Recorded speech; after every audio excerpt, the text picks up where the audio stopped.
Сәлем баршаларыңызға. Бүгін дайындайтынымыз джемнан пирог. 4 жұмыртқа,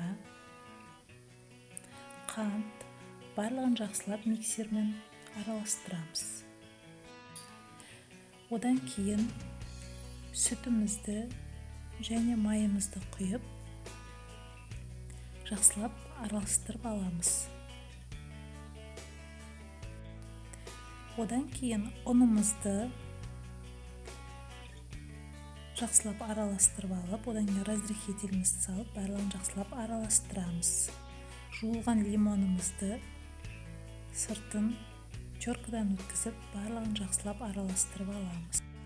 Дайын болған тестімізді, табамызды дайындап, біркелкі етіп құямыз. 180 градуста духовкада 10 минутқа пісіріп аламыз.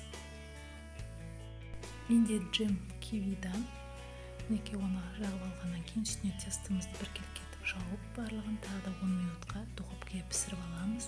Одан кейін алмадан джемімізді салып, тағы да қалған тестімізді үстіне құямыз. Барлығын тағы да 10 минутқа пісіріп алып, неке сахарный пудрымызды сеуіп, дайын болды пирогымыз. Өте дәмді шықты. Барлықтарыңызға ас болсын. Пирог менің отбасыма өте қатты ұнады. Сіздерге де ұнайды деген ойдамын. Менің каналыма тіркелуді ұмытпаңыздар. Алдағы уақытта жақсы видеолармен бөлісетін боламын.